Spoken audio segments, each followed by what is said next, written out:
ప్రియులారా, మన ధ్యాన భాగం రోమాపత్రిక 2వ అధ్యాయం 17 నుండి 29వ వచనం వరకు. సావధానంగా వినండి. నీవు యూదుడివని పేరు పెట్టుకొని ధర్మశాస్త్రమును ఆశ్రయించి దేవుని యందు అతిశయిస్తున్నావు కావా? ఆయన చిత్తమెరిగి ధర్మశాస్త్రమందు ఉపదేశము నొందిన వాడవై శ్రేష్టమైన వాటిని మెచ్చుకుంటున్నావు కావా? జ్ఞాన సత్యస్వరూపమైన ధర్మశాస్త్రము గలవాడివై ఉండి నేను గుడ్డివారికి తోవ చూపేవాడిని, చీకటిలో ఉండేవారికి వెలుగును, బుద్ధిహీనులకు శిక్షకుణ్ణి, బాలురకు ఉపాధ్యాయుణ్ణి అయి ఉన్నానని నీ అంతట నీవే ధైర్యము వహించుకుంటున్నావు కావా? ఎదటివానికి బోధించే నీవు నీకు నీవే బోధించుకొనవా? దొంగిలవద్దు అని ప్రకటించే నీవు దొంగిలిస్తావా? వ్యభిచరించవద్దు అని చెప్పే నీవు వ్యభిచరిస్తావా? విగ్రహములను అసహించుకునే నీవు గుళ్ళు దోచుకుంటావా? ధర్మశాస్త్రమందు అతిశయించే నీవు ధర్మశాస్త్రాన్ని మేరడం వలన దేవుణ్ణి అవమానపరుస్తావా? రాయబడిన ప్రకారము మిమ్మును బట్టే కదా దేవుని నామము అన్యజనుల మధ్యను దూషించబడుతున్నది. నీవు ధర్మశాస్త్రమును అనుసరించి ప్రవర్తించేవాడవయ్యావా? సున్నతి ప్రయోజనకరమవుతుంది గాని ధర్మశాస్త్రమును అతిక్రమించేవాడివైతే నీ సున్నతి కాదు. కాబట్టి సున్నతి లేనివాడు ధర్మశాస్త్రపు నీతి విధులను గైకొనిన ఎడల అతడు సున్నతి లేనివాడై ఉండి సున్నతి గలవాడుగా ఎంచబడతాడు గదా. స్వభావమును బట్టి సున్నతి లేనివాడు ధర్మశాస్త్రమును నెరవేర్చిన ఎడల అక్షరము సున్నతి గలవాడివై ధర్మశాస్త్రమును అతిక్రమించే నీకు తీర్పు తీర్చడా? బాహ్యమందు యూదుడైన వాడు యూదుడు కాడు, శరీరమందు బాహ్యమైన సున్నతి కాదు. అయితే అంతరంగమందు యూదుడైన వాడే యూదుడు. సున్నతి హృదయ సంబంధమైనదై ఆత్మయందు జరిగేదే కాని అక్షరము వలన కలిగేది కాదు. అట్టివానికి మెప్పు మనుష్యుల వల్ల కలగదు, దేవుని వల్లనే కలుగుతుంది. విశ్వాసులారా, వింటున్నారా? మతం ఊతకర్రనా? మత గర్వం నీకుందా? స్వయం సమృద్ధి నీకుందనుకుంటున్నావా? అలా కాదు. ఎక్కువ వెలుగు నీకు ఉంది గనుక నీకు బాధ్యత కూడా ఎక్కువైంది. దాన్ని బట్టి నీకు శిక్ష ప్రాప్తించింది. నీ బాధ్యతలను నీవు నెరవేర్చలేకపోయినందుకు తీవ్రమైన శిక్ష నీ మీదికి వస్తుంది. యూదుడికి అన్యుని కంటే 10 ఎక్కువ ఆధిక్యతలున్నాయి. యూదుడు ఒకప్పుడు ఏమై ఉన్నాడు? అతనికి యూదుడు అనే పేరు వచ్చింది. 2, అతడు ధర్మశాస్త్రం మీద ఆధారపడతాడు. 3, దేవుణ్ణి గురించి అతిశయపడతాడు. 4, దేవుని చిత్తమెరిగినవాడు. 5, మరీ శ్రేష్టమైన వాటిని ధర్మశాస్త్రోపదేశము ద్వారా రుజువుపరచగలడు. 6, తాను గుడ్డివారికి త్రోవ చూపేవాడు. 7, చీకటిలో ఉన్నవారికి తానే వెలుగై ఉన్నాడు. 8, ఆలోచన లేని వారిని, పరిపక్వత లేని వారిని చక్కదిద్దాల్సినవాడు. 9, పసిపిల్లల్లాంటి మత ప్రవిష్టులకు తానే గురువు, మార్గదర్శకుడు. 10, ధర్మశాస్త్రమందలి బాహిరమైన జ్ఞానము, సత్యము తనకున్నది. అయితే పౌలు ఒక ప్రశ్న అడుగుతున్నాడు. ఇతరులకు బోధించేవాడా, నీకు నీవే బోధించుకోవు ఎందుకని? ఇతరులకు చెయ్యవద్దు అని చెప్పి నీవు అదే చేస్తున్నావేమిటి? 1, అవినీతి, ఇతరుల పట్ల పాపం. 2, వ్యభిచారం, తన పట్ల తానే చేస్తున్న పాపం.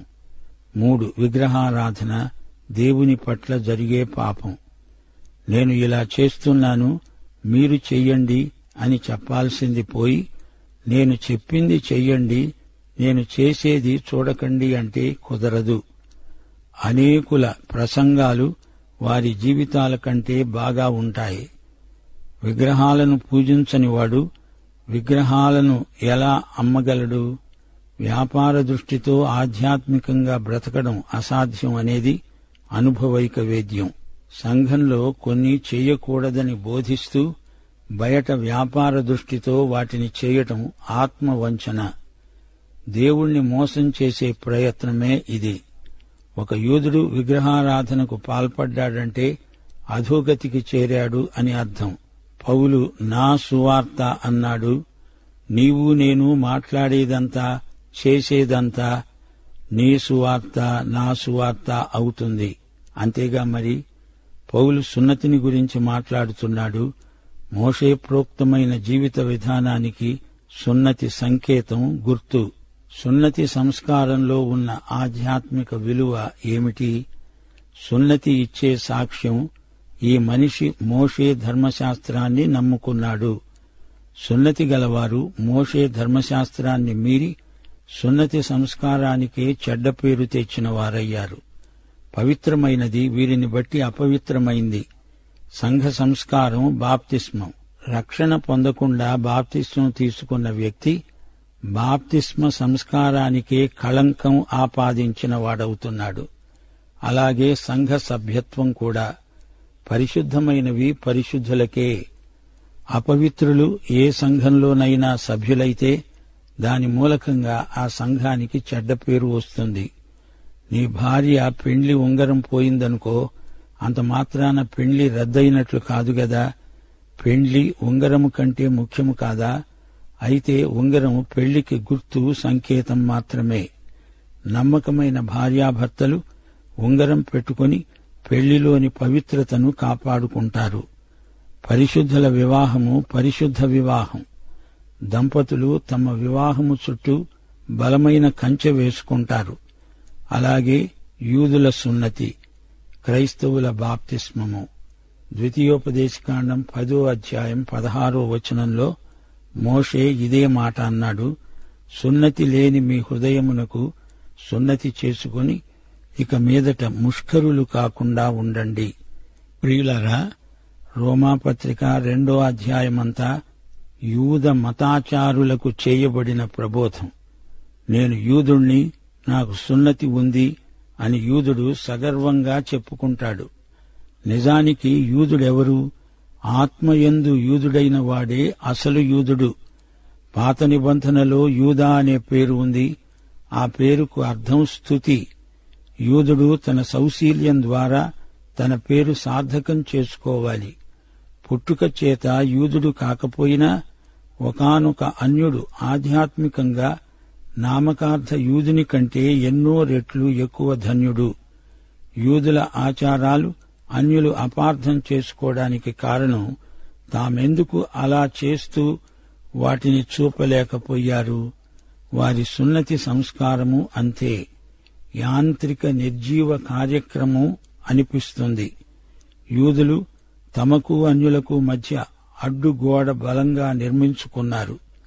దేవుణ్ణి అన్యులకు ప్రకటించకపోగా వారిని కుక్కల కంటే హీనులుగా చూడసాగారు. పౌలు వీరి మొండి వైఖరిని కఠినంగా గద్దిస్తున్నాడు. అన్యులు యూదులను అపార్థం చేసుకుంటున్నారు. వీరు దేవతా విగ్రహాలను సహించలేరు. పైగా వీరికి గర్వం ఎక్కువ. వీరికి రాజంటే గౌరవం లేదు.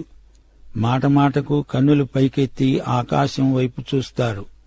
వీరికి పరమత సహనం బొత్తిగా లేదు అని చెప్పి ఇతర జాతులు ఇశ్రాయేలు యూదా జాతిని వ్యతిరేకించారు, వ్యాఖ్యానించారు.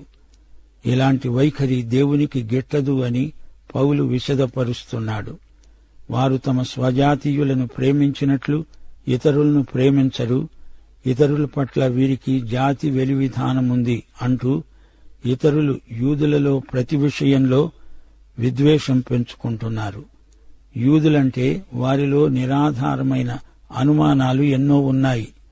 కొందరైతే యూదమతంలో చేరి తమ స్వంత మతానికి ప్రబల శత్రువులవుతున్నారు అని వీరి ఆత్మస్థుతిని పరనిందను బట్టి యూద జాతిపై కక్షను పెంచుకున్నారు.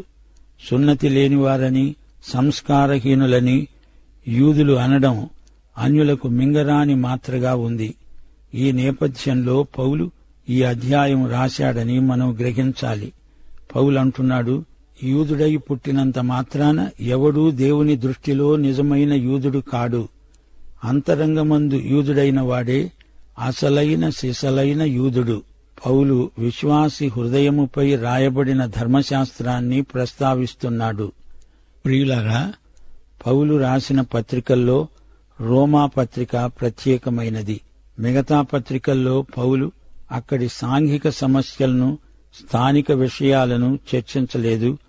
పౌలు వారిని రక్షణకు నడిపించాడు గాని వ్యక్తిగతంగా తాను అక్కడ ఉండి సంఘం స్థాపించిన వాడు కాడు. మిగతా పత్రికలలోలాగా కాకుండా ఈ పత్రికలో అన్ని ఆధ్యాత్మిక విషయాలు మాత్రమే ప్రబోధించాడు. భౌతిక సమస్యలకు అతీతమైన పత్రిక రోమా పత్రిక.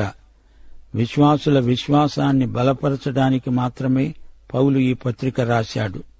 ఆధ్యాత్మికంగా సంఘ బిడ్డలు దిగజారిపోకూడదనే పౌలు అభీష్టం. ఆధ్యాత్మిక అంటురోగాలు తగలకుండా రోమా సంఘానికి పవిత్రమైన ఔషధం పంచిపెడుతున్నాడు. పరిశుద్ధ క్రైస్తవ సత్యమే వారికి సరైన ఔషధం. తప్పుడు బోధలకు ఇది విరుగుడు. పౌలు చెబుతుంటే కార్యదర్శి రాసేవాడు. గదిలో అటు ఇటు తిరుగుతూ పౌలు చెబుతూ ఉండేవాడు.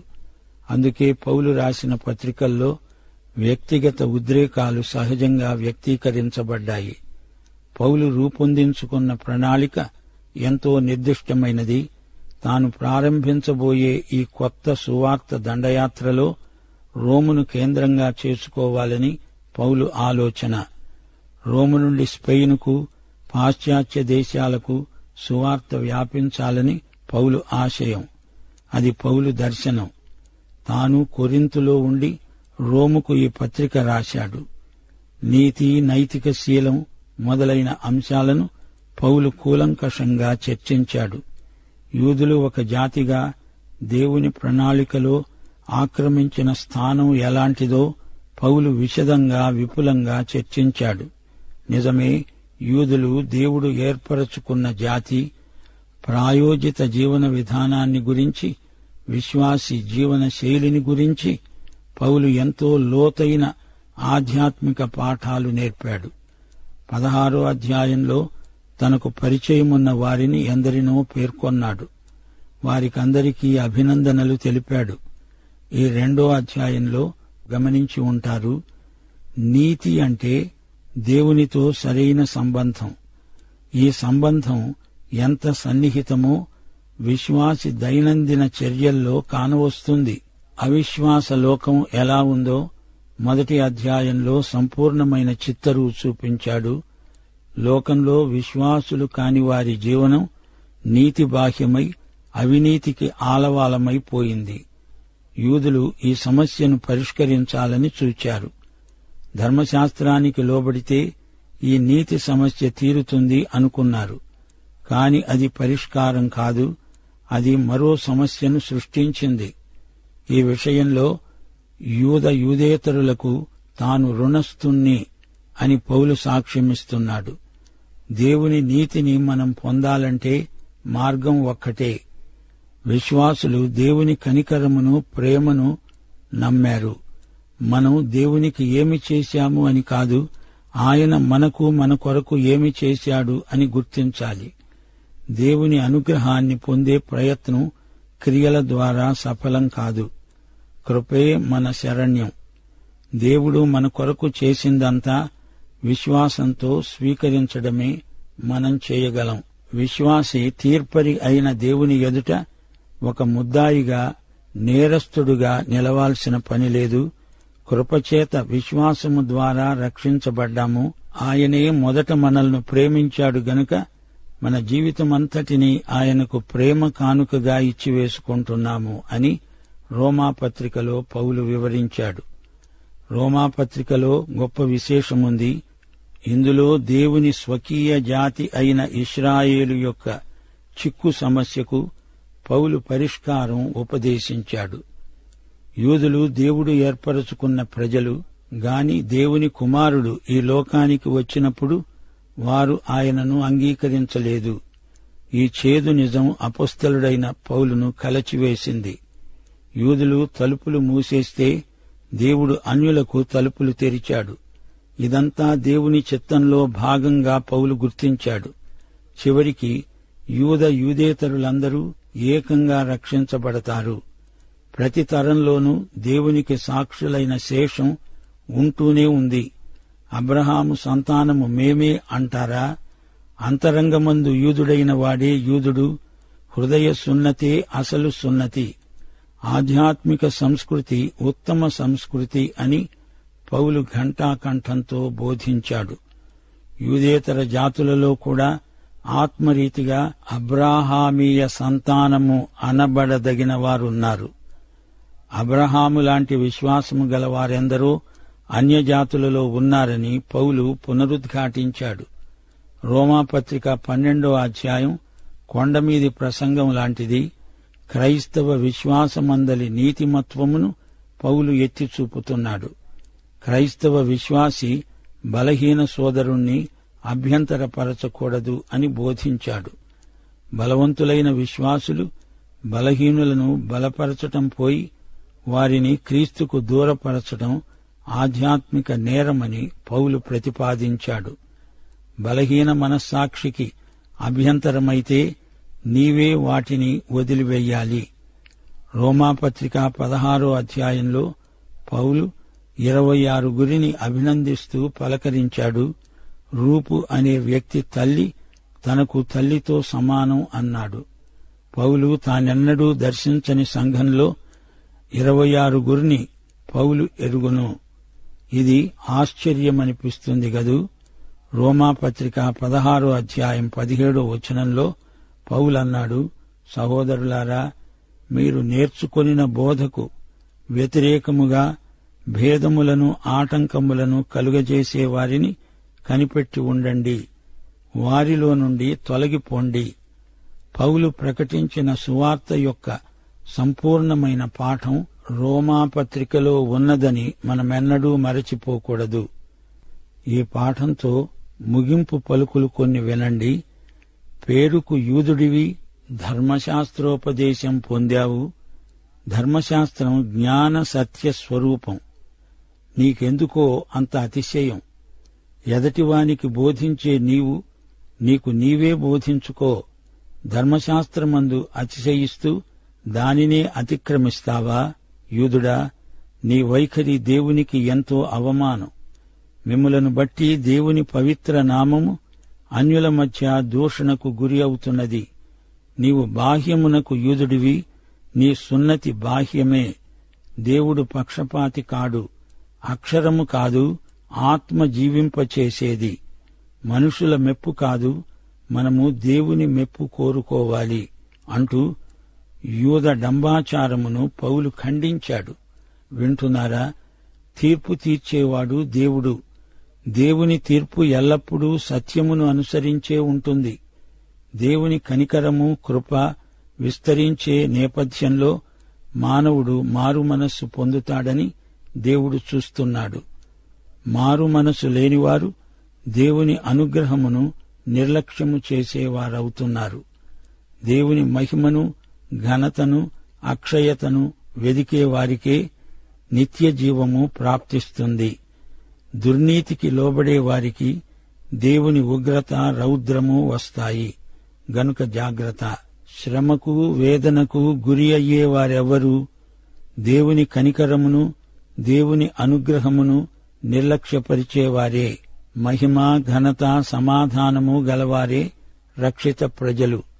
మన దేవుడు పక్షపాతి కాడు. వాక్యము వింటే చాలదు, దాని ప్రకారము చెయ్యాలి. ప్రతి ఒక్కరిలో మనస్సాక్షి ధర్మశాస్త్రంలాగే పనిచేస్తుంది. ధర్మశాస్త్ర సారం ప్రజల హృదయాలలో ఉంది. క్రీస్తు యేసు ద్వారా మనుష్యుల రహస్యాలు విమర్శ చేయబడతాయి. ప్రియులారా, వింటున్నారా? రోమాపత్రిక 2వ అధ్యాయం 28, 29 వచనాలు మరోసారి పరిశీలించండి. బాహ్యమందు యూదుడైన వాడు యూదుడు కాడు, శరీరమందు బాహ్యమైన సున్నతి సున్నతి కాదు. అంతరంగమందు యూదుడైన వాడే యూదుడు. సున్నతి హృదయ సంబంధమైనదై ఆత్మయందు జరిగేదే గాని అక్షరము వలన కలిగేది కాదు.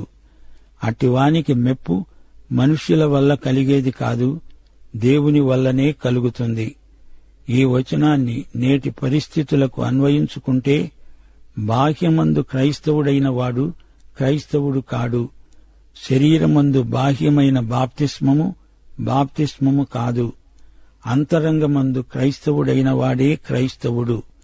బాప్తిస్మము ఆత్మయందు జరుగుతుంది, కాని అక్షరము వలన కాదు.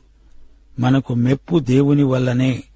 యేసుక్రీస్తు వచ్చినప్పుడు మనకు మెప్పు, ఘనత, మహిమ. పాఠం ఇంతటితో సమాప్తం. మన ప్రభు అయిన యేసుక్రీస్తు వారి కృప, తండ్రి అయిన దేవుని ప్రేమ, పరిశుద్ధాత్మ అన్యోన్య సహవాసము మనకు సదాకాలము తోడై ఉండునుగాక. ఆమేన్.